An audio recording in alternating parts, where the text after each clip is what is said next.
di sini profil roastingnya itu menyesuaikan selera saya. Dan pasar ngikutin. Iya. Oh, banyak yang nggak mau. Tapi memang saya maunya kayak gini. Tapi saya bertanggung jawab.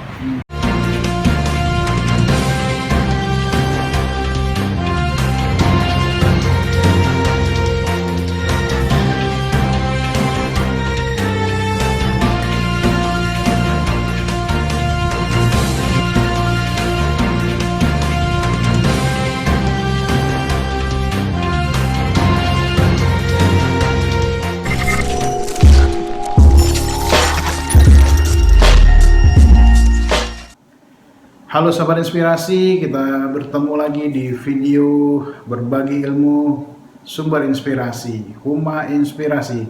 Kali ini kita akan ngobrol dengan Mas Imam, owner dari Mat Coffee. Mas Imam rela meninggalkan karirnya yang cukup baik sebagai marketing hanya untuk menggeluti bisnis kopi. Dia memulai dari usaha warung kopi dan kini ia merambah ke bisnis roasting. Dia memasok biji kopi ke banyak coffee shop di Jakarta, juga di luar Jakarta. Bagaimana dia membangun bisnisnya, bagaimana strategi marketing, bagaimana strategi brand. Kita ngobrol dengan Mas Imam. Apa kabar Mas Imam? Ya, alhamdulillah baik. Lancar bisnis? Yes, udah mulai lancar lah. Lancar ya. Selama ini pasarnya apa Mas Imam? Basic customer dari 2012 tuh mengalami pergantian. Artinya dari 2012 pertama kali saya buka, saya kan nggak punya mesin roasting. Saya dapat roast bean itu ya dari beli sama supplier dan sebagainya gitu. Tapi 2 tahun kemudian, 3 tahun kemudian, 2012, 2013, 2014, awal 2015 saya udah mulai punya mesin roasting sendiri. Tapi 2013 nya itu saya sudah mulai jual beans. Tapi saya beli green bean kemudian roasting di salah satu roastery di daerah Bintaro sana di Geraha. Geraha Kopi kalau bisa saya sebut. Saya roasting di situ kemudian saya jualin 2015 itu baru benar-benar punya mesin roasting sendiri. Akhirnya produksi sendiri, bergeser. Tadinya tuh Mat Coffee cuma kedai ngelayanin customer yang butuh kopi kan, yang mau kopi. Kemudian lebih fokus ke jual roast bean. Jual roast bean, tambah jual alat-alat segala macem ya. Kalau sekarang kalau mau ditanya apa pasarnya ya, customer base saya ya kedai kopi, coffee shop, kedai kopi, home brewer, gitu.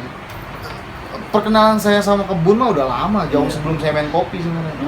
Jauh sebelum saya buka Mat Coffee itu saya justru duluan main di hulu. 2010 tuh saya udah di Gayo kan. Bukan di Gayo sih, saya di Banda Aceh. Cuma saya udah sering bolak-balik ke Takengon. Itu memang bisnis kopi di Banda Aceh? Nah, ada kerjaan, kemudian tertarik untuk bisnis kopi, bolak-balik Gayo ya? Betul. Banda Aceh Gayo kan waktu itu setelah tsunami itu kan jalanan udah enak kan, cepet.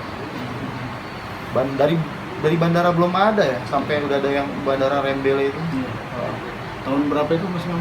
2010 saya. 2010 di Banda. Itu sama sekali ketika belum mulai bisnis Wah, kopi ya? Nggak ada kepikiran juga buka kedai. Belum ada. Lah, jadi waktu ke Gayo itu ngapain? Visit. Maksudnya Oke. hanya Saya tuh kerja. Teritorial saya itu wilayah kerja saya. Seluruh NAD. Seluruh Nangro Aceh Darussalam. Ada beberapa distributornya bergerak sih. Saya profesional di bidang penjualan. Sales marketing. Ini memang marketing lah ya, sales ya. Iya. Kemudian ada salah satu distributor saya punya depo di Takengon. Tapi di Takengon satu, di Biren satu ada juga kan. Nah, saya lebih sering visit ke Takengon itu. Karena saya suka kan lihat kebun kopi, lihat orang proses kopi. Kemudian saya nemuin perbedaan antara kalau kita ngopi di Banda Aceh dengan Gayo beda. Oh gitu ya. Beda, tahun segitu beda. Apa cita rasa atau Ya, cara cara berkopinya? juga. Cara juga. di Gayo itu tahun 2011 itu saya kesana itu udah banyak orang punya mesin roasting bagus, udah banyak punya kedai-kedai itu udah ada mesin kopinya, udah ada mesin espresso, udah ada. Keren ya. Iya, Simonelli mah biasa kali di sana. Benar, saya kayak itu beda. Di Banda Aceh kan lu kopi sari. Iya benar. 2010 tuh saya nongkrong di kedai-kedai kopi tuh kebanyakan kopi sari. Mau di Gayo udah udah pakai espresso. Beda aja. Kemudian kalau mau nikmatin Arabica di mana? Di Gayo. Di Banda Aceh jarang. Dulu Banda Aceh apa sih yang Ayah Solo kan, apa namanya yang di Simpang 5 tuh, itu kebanyakan jual ya itu kopi robusta wilayah barat sana, yang ke arah Melabo tuh Calang, Lamno. Kedai dulu tahun 2012 bulan September. Itu di mana pertama kali? Pertama kali di Kebayoran Lama Daerah sama. di Air Maya tuh, sebelah persis bengkel tuh. Kalau dari arah Pondok Pinang tuh sebelah kiri gitu. Iya, iya. Itu pertama kali saya bikin di situ. Itu Namanya sudah Mat Kopi dari dulu? sudah logonya yang beda. Oh. Dulu tuh saya garap berdua tuh sama teman saya kan. Teman saya tuh dia mau lagi skripsi, kebetulan dia di apa namanya bidang desain segala macam. Nah skripsinya tuh Mat Kopi. Ya, bikin Apa soal apanya? ngemas brand, bikin brand, logonya itu apa namanya filosofinya segala macem. Dia bikinin kartu nama saya, bikinin flyer buat dibagi-bagiin. Itu dipresentasiin pada saat dia skripsinya dia. Tahapan membuat usaha kedai kopi, bicara marketing brand itu apa yang masih melakukan tahapan-tahapannya? Pertama dulu tuh kan masih BlackBerry orang 2012 ya. Saya sadar betul yang saya punya uangnya terbatas, saya nggak mungkin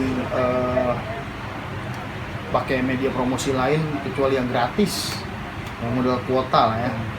Nah pertama yang saya buat itu seminggu sebelum kedai kopi itu jalan running, saya buat apa namanya blast text itu ya, buat BBM, broadcast BBM ya bilangnya dulu ya. Iya, iya. Broadcast itu saya susun kata-kata yang rapi dan itu masih saya simpen. Itu masih saya simpen. Itu kalau Pak Eko saya share ntar ya. Benar masih saya simpen dengan baik tuh Pak. Kata-katanya segala macem itu masih ada semua. Kemudian itu udah saya udah tahu benar saya mau broadcast ke siapa aja. Kemudian di Facebook tuh beda lagi mau kayak gimana segala macem.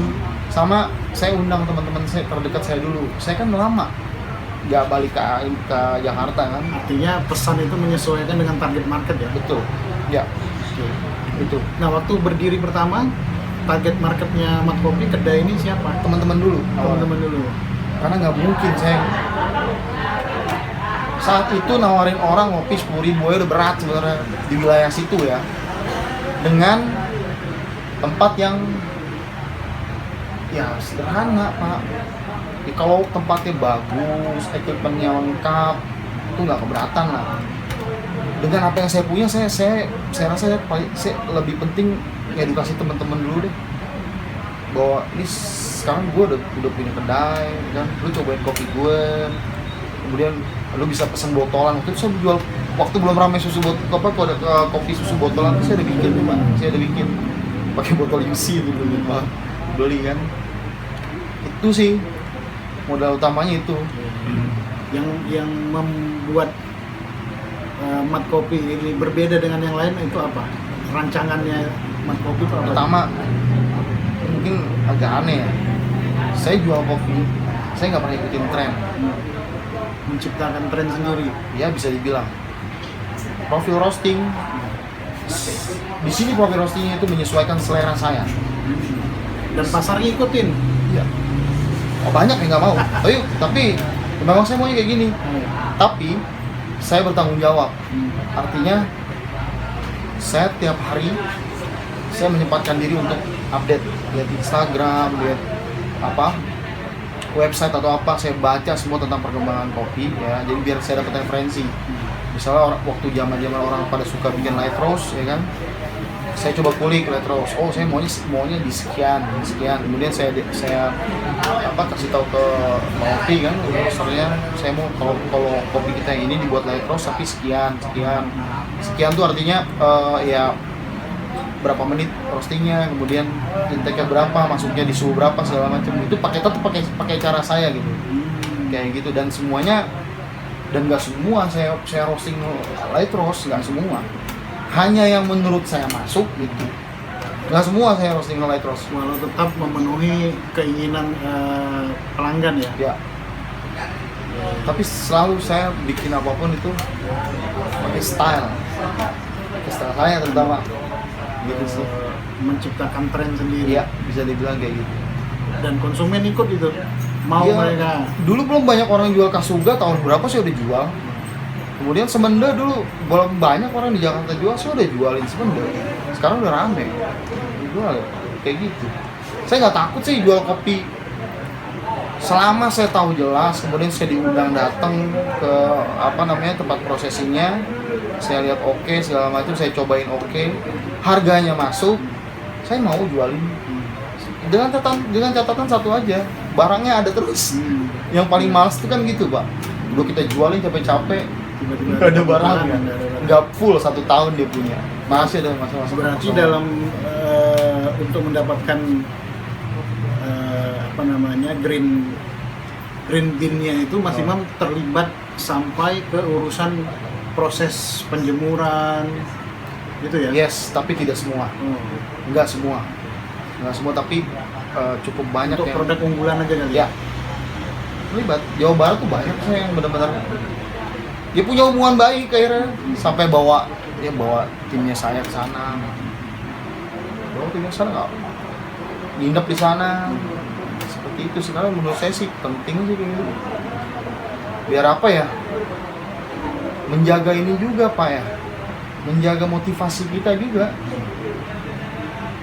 tambah cinta, ya nggak, sering berkunjung kan gitu, tambah cinta, tambah suka gitu. Kalaupun nanti ada jenuh, datang lagi ke sana, pasti ada hal baru yang kita bisa diskusikan bareng. Contohnya masalah, oh ini kita dry prosesnya lama-lama kok kayak gini ya, saya mau kayak gini dong, saya nggak suka yang over ferment dong, bikin yang ini versi ini dong. Ada diskusi gitu. Sejauh ini sih kalau memang ada benefit buat mereka dilayani gitu, masukan tuh diterima, dibuatin. Bicara dua target pasar ini, yang paling besar sekarang di mana? Apakah untuk roastingnya atau Lihat kopi roastingnya? kedai karena jadi apa ya, mau Kayak apa aja sih, pendukung aja ya? pendukung ya. Showroom jadi jatuhnya, ketemu siapapun ya ngobrol enak di sini, cobain langsung kopinya gitu. Kalau itu bisa dilihat sih dari apa, dari saya nggak bikin makanan, kopi tok aja. Dan orang tetap datang ya. Ya alhamdulillah. Ya, pasti nilai lebihnya ke Mat Kopi ini kan karena Mas Imam kan kalau bicara kopi ya udahlah kayak air aja, itu yang membuat orang asik untuk kesini kan. Mungkin itu Bisa juga jadi. salah satu diferensiasi Nah. keunggulannya Mat Kopi di situ. Saya menarik kalau ngomongin diferensiasi. Saya rasa ini terlalu riskan kalau dilakukan tanpa ada hal tersebut. Jadi orang buka kedai kopi, buka gerai kopi, buka toko kopi, ya fundamental banget gitu. Tapi tanpa nilai plus, ya saya rasa nggak ada yang mau datang. Ngapain? Tantangan terbesar sekarang bisnis kopi itu apa? Untuk coffee shop, warung. Ya, yang paling update ya masalah terbaru ya, masalah pandemi ini kan. Ketakutan orang untuk interaksi segala macam itu kan itu besar pengaruhnya. Itu satu. Kalau masalah source sih saya rasa sekarang orang nggak bingung cari roast bean, dari mulai harganya yang nggak mahal tapi enak ada, ya kan. Kita mau beli kopi impor sekarang juga gampang. Kalau dari segi source sih nggak masalah lah ya. Cuma tadi satu masalah, yang kedua adalah seberapa besar sih sebenarnya hasil dari edukasi beberapa 5 atau 7 tahun yang lalu ya, edukasi tentang single origin, tentang kopi specialty, tentang kopi-kopi premium ya. Sebenarnya ya belum banyak sih hasilnya Pak. Nah itu tantangan terbesar, bisa dilihat dari apa? Saya rasa sekarang ya fenomenanya kayak gunung es aja. Kalau kita ngomongin specialty segala macam, lu juga di ujung aja sebenarnya tingkat konsumsi tertinggi ya commercial grade lah ya, di bawah gitu. Nah, itu yang sekarang sebenarnya kalau saya rasa sih ya perlu ditingkatin gitu, perlu ditingkatin dalam artian kopi itu bisa berkembang itu dengan cerita, gitu. Cerita, makanya di kedai-kedai kopi, di coffee shop tuh jangan sampai hilang cerita gitu. Cerita tentang apa? Nah, kopi. Dimulai dari mana dia? Dari baristanya nggak apa-apa. Ya, kalau ownernya bisa turun sih bagus lah. Menawarkan experience ya, Iya, pengalaman. experience. Kemudian Tidak sekedar datang minum kopi, pulang selesai. iya, kalau kelihatan orangnya pengen tahu malu-malu, ya jadi dia biar nggak malu-malu. Bapak udah pernah ngopi ini ya? Biasa ngopi ini ya? Belum sih, ini deh. Bapak tahu dari mana nggak ya? Ajak interaksi gitu. Nggak ada keterlibatan emosional itu, takutnya ini aja Pak, lama tumbuhnya gitu. Kalau lama tumbuhnya, nggak berbanding lurus sama banyak kedai yang tumbuh, kedai yang menjamur, penikmatnya ya, itu aja orangnya takutnya kan. Berarti untuk para calon owner maupun owner kedai kopi, bisnis kopi itu sebaiknya juga memahami kopi ya. Harus sih kalau saya bilang. Bisa bicara kopi. Iya, ceritain lah minimal bicara kopi gitu. Harus, terutama yang ngeduh, mesti ngerti gitu. Ya minimal dia paham basicnya lah, nggak usah sampai ke jauh-jauh sampai ke hulu ngomonginnya, ya minimal basicnya aja lah. Kalau bicara merek, kenapa memilih nama Mat Kopi? Saya dulu tidak sering dipanggil Mat Imam. Oh. Nah, panggil Mat Imam tuh gara-gara itu satu orang, ada kawan saya, anak romblong. Itu sebelum saya buka kedai itu, kan saya jualan kopi botolan tahun 2012 awal tuh ya, sebelum buka kopi. Mam, ini namanya kopi apa? Nggak tahu, gak ada namanya. Nah, udah namanya Mat Kopi aja, Mat Kopi gitu. Oh, jadi setelah pulang dari Aceh itu nggak langsung bikin? Nggak langsung. Nunggu berapa bulan lah gitu. Iya, bikin Bikin kopi botolan. ibaratnya latihan dulu lah Iya. tadi ya. Sama apa? Itu mulai daripada saya tes-tesin tiap hari orang datang, ini saya botolin jualin kan. Pada suka. Gitu. Baru kan pelan-pelan dicari tempat. Itu sudah racik sendiri ya. Sendiri kan sendiri. Pakai robusta gitu. Nah, kalau untuk bisnis roasting, untuk target market pemilik kedai, itu apa rahasianya agar bisnis kita tetap bertahan? Yang paling pertama, roastingnya dulu harus benar. Itu mutlak ya. Yang kedua nerima masukan sih. Nerima masukan itu penting banget. Proses kita mengawasi mulai dari green bean-nya itu juga penting kali ya? Awal tuh green bean. Sebenarnya sih udah 70% tuh di green bean. Kalau green bean-nya bagus selesai sih sebenarnya. Nah, itu Roastingnya kepleset dikit aja masih bisa diminum. Kalau green bean-nya bagus gitu. Makanya pemilihan source itu kan penting juga kan. Nah, kita tuh ketika mau mulai bisnis ya kita yang nentuin lah, kita mau produksinya sekian banyak kan. Nah, berarti kita mesti belinya ke siapa? Kan nggak mesti juga Pak langsung direct trade ke petani. Ya kalau kayak gitu mah ya rugi lah Pak nantinya. Kita bolak-balik ke sananya nggak ya, imbang lah sama pendapatan. Ya bisa ke pihak ketiga kan, dengan distributor yang jual barang dia, kayak Pilo Kopi kan jualin barang segini. Kalau kita masih kecil belinya ya mendingan beli sama dia. Ini beli sama distributornya kan. artinya untuk bisnis itu nggak usah berpikir sampai harus ke petaninya langsung, cukup distributor aja. Ya bisa cukup, sebenarnya cukup gitu untuk memulai ya Pak. Dan itu ada jaminan itu kualitas. Sekarang lebih gampang Pak ngeliat jaminan tuh, lebih mudah nggak kayak dulu tuh kan apapun beli kucing dalam karung kalau online. Kalau via WhatsApp segala macam kan di web. Oh sekarang kan enggak, mereka pasti punya Instagram.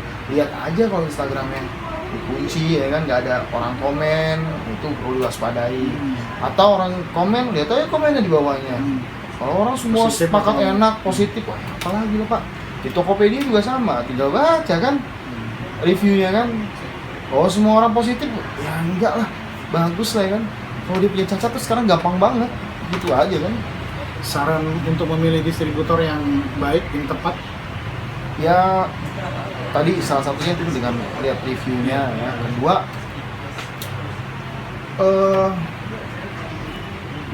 produk yang dia jual, dia berhubungan dengan prosesor mana ya. Kalau memang umumnya dia jual yang bagus, sama dari harga.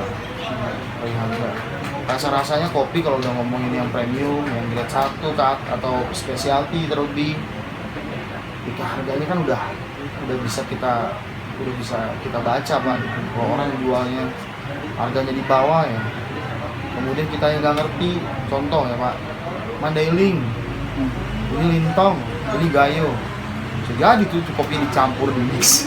Nggak mau ngambil resiko ditipu ya, mesti cari yang terpercaya. Ya kan kalau fisiknya kan orang beli kopi, dia baru beli mesin roasting 1 kilo kan buat memenuhi kebutuhan kedai, kemudian dia jual roast bean. Kemudian dengan kapabilitasnya dia nggak terlalu ngerti gitu kan kopi kan, ya bisa dibohongi, bisa. Sama terus Senios di warnanya begini benar, Secara fisik sama?